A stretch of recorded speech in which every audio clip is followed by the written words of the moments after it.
Honestly, I just don't like Latoya. And I damn sure don't like Kim. I don't like now one of them. And I like Kobe, but she's beginning to get on my nerves. But her husband is more annoying than she is. But let's go ahead.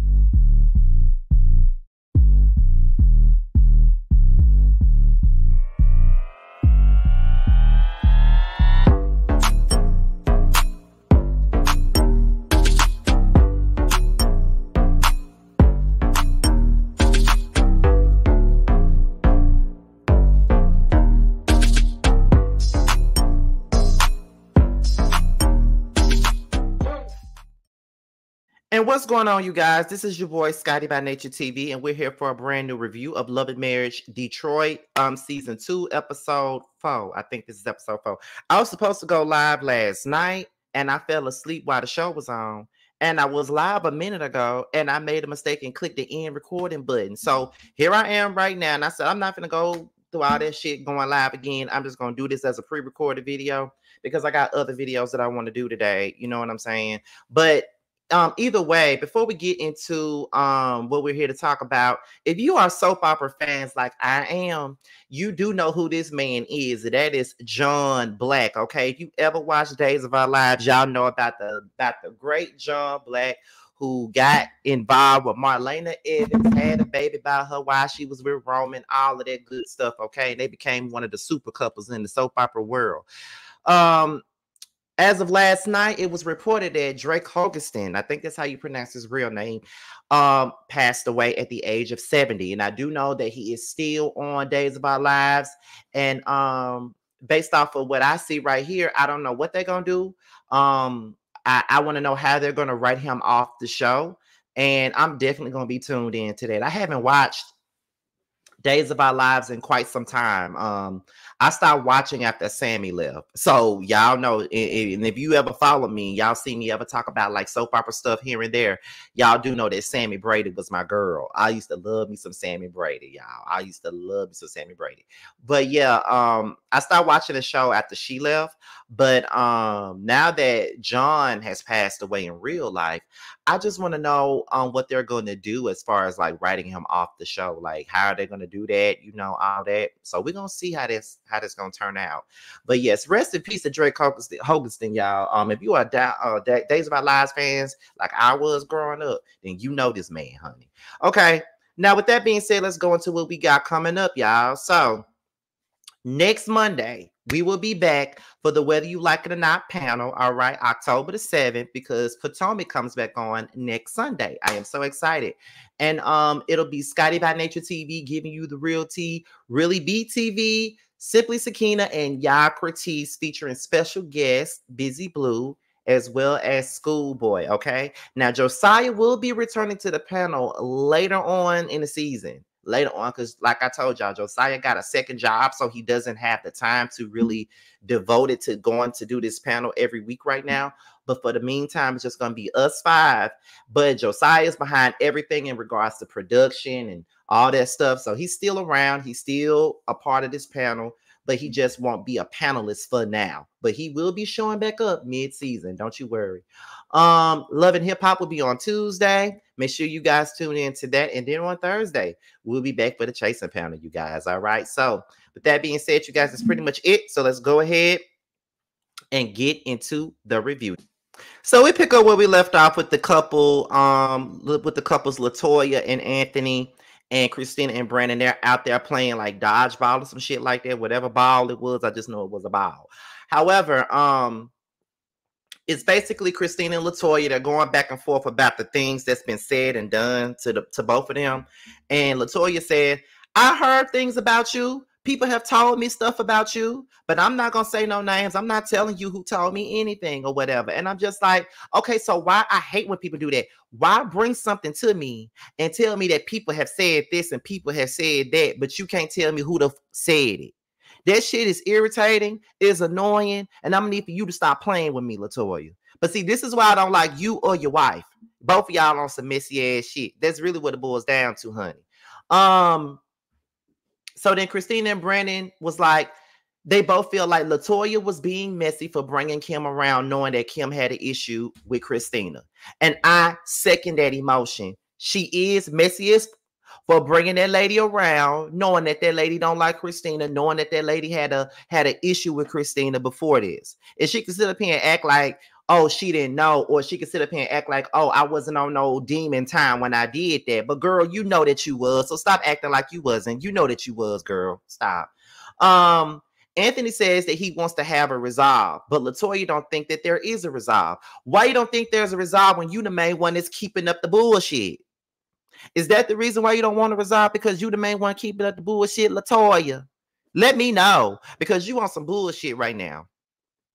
You really on some bullshit, because you know you doing messy shit. You know that you've been keeping up drama. You know that your husband messy. You know that you really don't like Christina like that. You know that Kim didn't like that girl. You know that. That's why you brought her there. You needed an ally. You needed a moment. You needed a moment. You needed a moment. And that's all that is, girl. So stop it. Anthony was like, okay, if it ain't no resolve for this, can we please just wipe the slate clean? Translation, we need to make this show work, because we ain't trying to be like Love and Marriage Huntsville. So we need to try to make this shit work before it becomes toxic as hell, like Huntsville and like DC is trying to be. So we need to be copacetic and be on the same page. So LaToya takes, accountability for whatever part that she played in the drama with her and Christina. She takes accountability for making, Christina feel any kind of way or whatever. So they share a hug. I think that the shit fake. I don't think that LaToya is really sorry for anything. I think that her ass is full of it, and she gonna follow right alongside her messy ass producer husband. But that's just how I feel about it, though. So we go into Kobe and Russell. Okay, now Kobe and her daughter, they pop up at the gym because Russell is working late at the gym. And Kobe was pretty much expressing to Russell how hard it is for her as a mom that stays at home and do content creation, because she has to do everything by herself while he's out here working at the gym, giving people, biblical counsel and things like that. And she feels like while she's at home alone, dealing with most things by herself, she feels like Russell is making himself available for everyone except her and their family. And I think that that's a valid point. I mean, if you can make yourself available to give these people counsel, and you can make yourself available for this gym, why can't you make yourself available for us? Like, when I say us, I'm talking about me and your daughter. Like, why can't you make yourself available for us? Because, we should be your number one priority. Like, yeah, you going out there, you making the bacon for the family, and you doing everything that you're supposed to do. But at the same damn time, it's like, bro, what are you doing? Like, why you not keeping us taking us into consideration with everything that we got going on? And I'm pregnant. I'm about to have another baby. I already don't want to have another baby. And you're not focusing on what you need to focus on in regards to our family and what we got going on. So yeah. And then I don't think that Russell is hearing her. I think that he's very dismissive of her and her feelings, which makes it worse. And I honestly feel like while Kobe loves her husband, she's miserable right now.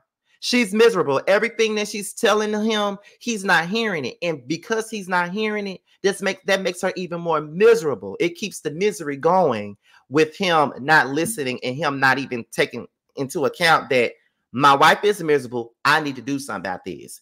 And yeah, she's miserable right now, nigga. You need to listen to what she's saying. But instead, you're not. You want to sit up here and act like you don't see it, but you see it. So stop playing. Stop playing, bro. Like, come on now. Anyway, then they start talking about Christina and Brandon's drama. And, Colby was like, well, even though me and Christina are not in the best of places, I still really want them to make things work out for their family's sake. I agree. I do too. So Christina and Brandon comes over to help with the girls. Christina was already helping them with the homework. Brandon doesn't have his wedding ring. He said it's somewhere in the house. And he said that when he came over to the house for Thanksgiving, they let him know where he wanted to be. And where he wanted to be was with his family. So, the Thanksgiving dinner that they had, it pretty much put him in a place where, okay, this is where I need to be. I need to be with my family members. I need to be with my wife. I need to be with my kids. This is where I need to be.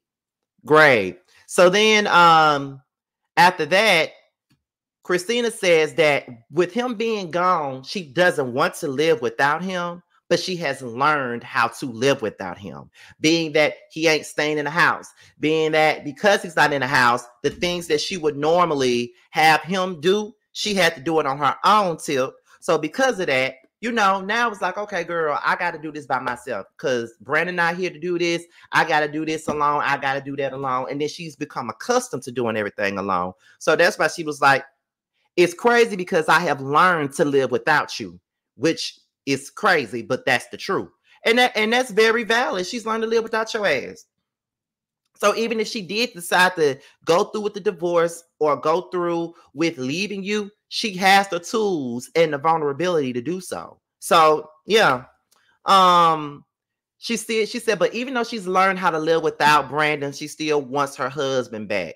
Brandon feels seen now, and they have a conversation with the girls. And I don't know if Christina been talking about their daddy to them, but either they have heard her talk about her daddy on the phone to one of her homegirls, or, you know what I'm saying, they have heard things that she said to other people, because you know kids absorb everything. And me being a nosy ass little boy growing up, I know that I used to hear my mama say a whole lot of shit, and I there's some shit that I heard my mama say that she still to this day don't know I heard her say it, because I ain't never said nothing. So I always been nosy. I done sat there and listen to a lot of shit.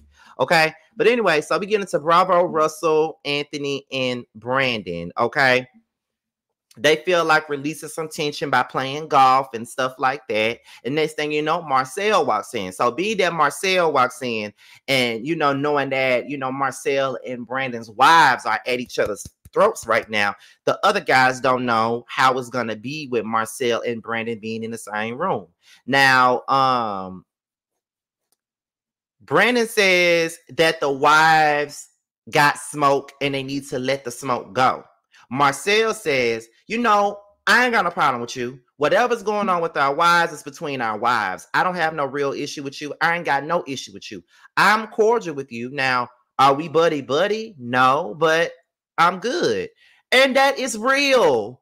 There's no way that you and Brandon can be friends when y'all wives are going at it. Like, y'all ain't got no direct issue. It's your wives that got the issue. And maybe if your wives were friends, it'll make things a little bit easier for y'all. But being that y'all really don't know each other like that anyway, I guess y'all don't really know each other like that. It's like, we good. We just ain't friends like that, but we good. And we're grown enough to navigate through this circle of men, you know, or whatever, when we in the same spaces. And that's all that matters. I feel like that was some grown man conversation, because I ain't got to be friends with you, or I ain't got to be buddy with you to be around you. We can be cordial, we can laugh, we can jank, we can talk, we do all that. But at the same point in time, just keep it honest. We ain't friends. We probably ain't gonna never be friends, and that's okay. Let's see. So then Brandon invites everybody but Marcel and Kim to Christina's birthday party. Once again, that's a fact. I'm glad that he chose to move like that, considering on these reality shows, if this was on Bravo, he probably would have invited Marcel and Kim. But it don't make sense. Why would you invite two people that your wife don't like to her birthday party that's supposed to be celebrating her? Don't make sense. So yeah, I love that scene with the men. So we got Kobe, LaToya, Kim, and Christina. So Kobe and LaToya, they start talking about Christina's surprise birthday party. LaToya says that she invited Kim and Christina to come and eat with them, and Kobe is surprised. So then Christina comes in, and Christina says that she felt like she was ambushed. No. Kim comes in first, and then Kim learns that Christina is coming. And so she was like, oh, Lord, okay, I guess we could talk. And then Christina comes in, and she's blindsided by LaToya. So then that's when LaToya says that I did not bring Kim to ambush you. I did not bring her to ambush you at all. Yes, the fuck you did. I don't know about this setting. If this was an ambush, I don't think that this setting was, but the other setting was an ambush. You knew what the fuck you was doing. Let's see. Kim reveals that she was hurt by Christina in the past, and she started crying and stuff. And I'm still wondering, you was hurt by Christina, but the shit that you said that y'all fell out about, it don't even warrant all these tears, baby girl. It just don't. I don't even get why the fuck you crying. Okay, so what the tears about? You know, why you crying? Well, like, was it really that bad? I'm trying to understand why. Because it's just like, I don't know. It's just like, girl, what the fuck is you crying for? Like, but okay, I'm not. My non-emotional ass is just like, you know, we're gonna let them have it. But Christina and Kim agreed to talk one-on-one instead of talking in front of everybody. Agreed. Then they started talking about the struggles of being mothers and being pregnant and being entrepreneurs. And it was a great conversation with the four women. And LaToya said for the first time in a long time, she really felt like she could see some moving forward with these women. Okay. Lakita and Bravo. Now, I feel like this Lakita and Bravo stuff was really just set up for a plot for a story. But LaToya confronts Bravo about his whereabouts or whatever, right? And so she was like, she talked about her father getting killed or whatever. You know what I mean? And that's how she, you know, when she was a little girl, you know, like she got killed. Well, he got killed or whatever. And she wasn't around when things had went down. So to me, it's like it was like, because of what happened with her father, she needs to be more so in the know about where Bravo is and what he's doing, because a lot of times he never tell her where he at. And, you know, it was just like a weird ass conversation. But I said, okay, I get that she wants him to communicate. And he's saying that, you know, I'm going to do better. But she said she's heard it all before. So what are you doing, Bravo? Are you cheating? Are you fucking around? Are you going steady with somebody else? Only time will tell. So this last scene was Brandy, Chelsea, LaToya, and Kobe, okay? When LaToya first come in, Chelsea is very cold with her, like very icy, okay, to LaToya. Brandon then plans to repropose to LaToya, to Christina at the party. That's his goal with this new ring that he got or whatever. And so then Kobe told LaToya and Kobe, well, you know, I don't know if you guys know about this or not, but me and Christina are definitely separated. So Kobe was like, I appreciate the honor of helping you out with the ring. So then that's when Chelsea starts confronting LaToya about the things that has been said about her over the last year. But Kobe thinks it's unnecessary. So then that's when Chelsea and Kobe get into it. And she says, I wasn't talking to the two stooges. I was only talking to one. So that's when Kobe was like, you know what? I'm about to go. You're not going to keep calling me out my name. Like calling a pregnant woman out of her name is ridiculous. That's what Kobe said.